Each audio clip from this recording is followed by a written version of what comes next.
Hi అండి, అందరికీ నమస్తే. వెల్కమ్ టు అశ్వినీస్ వంటలు ఛానల్. ఈరోజు వీడియోలో మసాలా దోశ ప్రిపేర్ చేసుకుందామండి. ఫస్ట్ అయితే పిండి తీసుకున్నానండి. పిండి ఎలా ప్రిపేర్ చేయాలన్నది నా యూట్యూబ్ ఛానల్లో ఉందండి, కావాలంటే వెళ్ళి చూడండి ఫ్రెండ్స్. ఈ పిండిలోకి 2 టేబుల్ స్పూన్ అంత మైదా పిండి వేసిండాను. 1 టీ స్పూన్ అంత చక్కెర వేసి ఇది బాగా కరిగేలాగా కలుపుకుందామండి. దీంట్లోకి అవసరం కొద్దీ నీళ్ళు వేసుకొని మరీ ఎక్కువ పలచగా లేకుండా మరీ ఎక్కువ మందంగా లేకుండా పిండిని ఇలా కలుపుకొని ఈ పిండిని పక్కన పెట్టేద్దామండి. ఇప్పుడు ఒక మిక్సీ జార్ తీసుకున్నాను.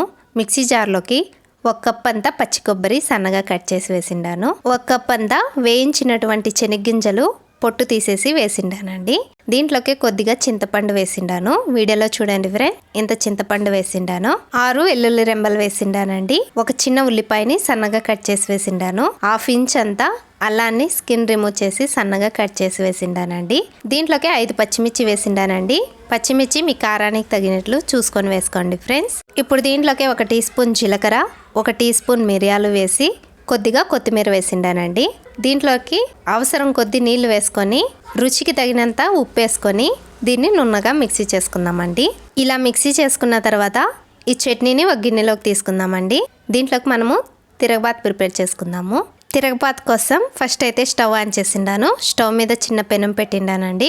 పెనంలోకి 1 టేబుల్ స్పూన్ అంత నూనె వేసిండాను. 1 టీ స్పూన్ అంత ఆవాలు, 1 టీ స్పూన్ మినప్పప్పు, 1 టీ స్పూన్ శనగపప్పు వేసిండాను. 4 ఎండుమిర్చి వేసిండానండి. 2 చిటికెడంతా ఇంగువ వేసిండాను.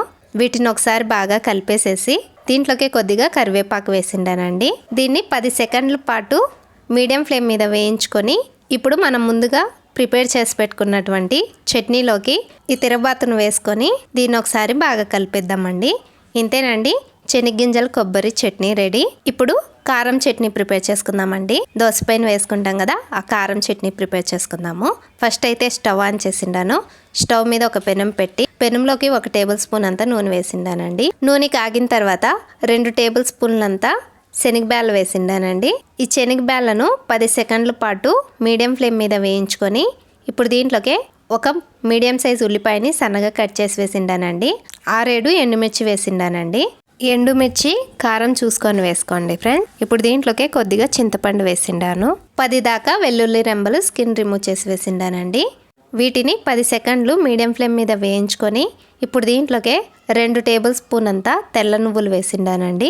ఇది ఆప్షనల్, ఉంటే వేసుకోండి, లేదంటే స్కిప్ చేసేయండి ఫ్రెండ్స్. ఇప్పుడు స్టవ్ ఆఫ్ చేసి ఇది పూర్తిగా చల్లారిన తర్వాత మనం ముందుగా చట్నీ మిక్సీ చేసుకున్నాం కదండి, అదే మిక్సీ జార్లోకి వీటిని వేసుకొని రుచికి తగినంత సాల్ట్ వేసి దీన్ని నున్నగా మిక్సీ చేసుకొని గిన్నెలోకి తీసుకుందామండి. ఇప్పుడు దీంట్లోకి 1 టేబుల్ స్పూన్ అంతా మామూలుగా వంట చేసే నూనె వేసుకొని కలిపేసేసి ఈ కారాన్ని పక్కన పెట్టుకుందాము. ఇప్పుడు మళ్ళీ స్టవ్ ఆన్ చేసి స్టవ్ మీద అదే పెనం పెట్టి 1 టేబుల్ స్పూన్ అంతా నూనె వేసిండానండి. నూనె కాగిన తర్వాత 1 టీ స్పూన్ ఆవాలు, 1 టీ స్పూన్ మినప్పప్పు, 1 టీ స్పూన్ శనగబ్యాలు వేసి కొద్దిగా కరివేపాకు వేసిండానండి. ఇప్పుడు దీంట్లోకి 6-7 పచ్చిమిర్చి నిలువుగా కట్ చేసి వేసిండానండి. 1 పెద్ద ఉల్లిపాయని సన్నగా నిలువుగా కట్ చేసి వేసిండాను. పచ్చిమిర్చి మీ కారానికి తగినట్లు వేసుకోండి ఫ్రెండ్స్. వీటిని 1 నిమిషం పాటు మీడియం ఫ్లేమ్ మీద వేయించుకొని రుచికి తగినంత సాల్ట్ వేసుకొని ఒకసారి బాగా కలిపేసేసి దీంట్లోకి 1/2 టీ స్పూన్ అంతా పసుపు వేసి ఒకసారి బాగా కలుపుకుందామండి. ఇప్పుడు దీంట్లోకి నేను ముందుగానే 1/2 కేజీ ఉల్లగడ్డల్ని ఉడకబెట్టేసేసి స్కిన్ రిమూవ్ చేసి చేత్తో కలిపి పక్కన పెట్టుకున్నానండి. ఆ ఉల్లగడ్డ మిశ్రమాన్ని వేసి బాగా కలిపేసేసి 2 టేబుల్ స్పూన్ అంతా కొత్తిమీరని సన్నగా కట్ చేసేసి దీంట్లో వేసి బాగా కలిపేసుకుందామండి. ఇప్పుడు ఉప్పు సరిపోయిందా లేదా అని చెక్ చేసుకొని కావాలంటే వేసుకోండి ఫ్రెండ్స్. ఇప్పుడు దీంట్లోకే కొద్దిగా నిమ్మరసం వేసుకుందామండి. నిమ్మరసం వేసిన తర్వాత ఒకసారి బాగా కలిపేసేసి స్టవ్ ఆఫ్ చేసి ఉల్లగడ్డ మిశ్రమాన్ని పక్కన పెట్టుకుందామండి. ఇప్పుడు మళ్ళీ స్టవ్ ఆన్ చేసి స్టవ్ మీద దోశ పెనం పెట్టిండామండి. పెనం కొంచెం కాలిన తర్వాత పెనానికి కొద్దిగా నూనె వేసుకొని ఏదైనా బట్టతో ఈ నూనె అంతా పూర్తిగా తుడుచుకోవాలండి. ఇలా తుడిచిన తర్వాత ఇప్పుడు మనం ముందుగా కలిపి పెట్టుకున్నాం కదండి దోశ పిండి, ఆ పిండిని దోశలాగా వేసుకుందాము. దోశ ఇలా వేసుకున్న తర్వాత ఇప్పుడు దీనిపైన నూనె అప్లై చేసుకుందామండి. మీరు కావాలనుకుంటే నెయ్యి కూడా అప్లై చేసుకోవచ్చు.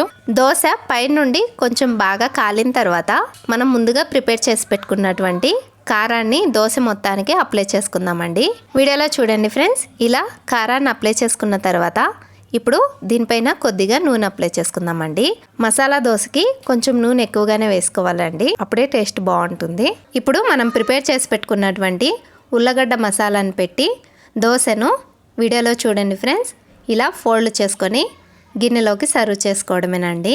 ఇంకా మసాలా దోశ ప్రిపేర్ చేసుకునేటప్పుడు స్టవ్ ఫ్లేమ్ అనేది హై ఫ్లేమ్లోనే ఉండి మసాలా దోశ ప్రిపేర్ చేసుకోవాలండి. ఇప్పుడు ఇదే విధంగా ఇంకో దోశ ప్రిపేర్ చేసుకుందామండి.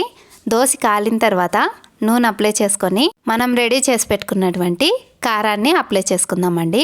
కారం అప్లై చేసేటప్పుడు ఎక్కువ తక్కువ మీ టేస్ట్ని బట్టి వేసుకోండి ఫ్రెండ్స్. ఇప్పుడు దీంట్లోకి మనం రెడీ చేసి పెట్టుకున్నటువంటి ఉల్లగడ్డ మసాలాను కూడా వేసుకుందామండి. ఉల్లగడ్డ మసాలా వేసేటప్పుడు కూడా మసాలా ఎక్కువగా కావాలా తక్కువగా కావాలా మీ టేస్ట్ని బట్టి చూసుకొని వేసుకోండి ఫ్రెండ్స్. ఇంతేనండి, ఇలాగే దోశలు ప్రిపేర్ చేసుకుందాము. ఇప్పుడు మనం ముందుగా ప్రిపేర్ చేసుకున్నటువంటి శనగింజల కొబ్బరి చట్నీతో దీన్ని సర్వ్ చేసుకుందామండి. ఇవి చాలా క్రిస్పీగా చాలా టేస్టీగా ఉంటాయండి. రెస్టారెంట్లో దొరికే టేస్ట్ కంటే చాలా బాగుంటాయి. ఇంట్లోనే చేసిన దానివల్ల హెల్దీ కూడా. ఈ వీడియో మీకు నచ్చినట్లయితే లైక్ చేయండి ఫ్రెండ్స్. మీరు కూడా ఇంట్లో చేసుకొని మీకు ఎలా కుదిరిందని కామెంట్ సెక్షన్లో కామెంట్ చేయండి. మళ్ళీ వచ్చే వీడియోలో కలుద్దాం. అంతవరకు bye, take care, thanks for watching.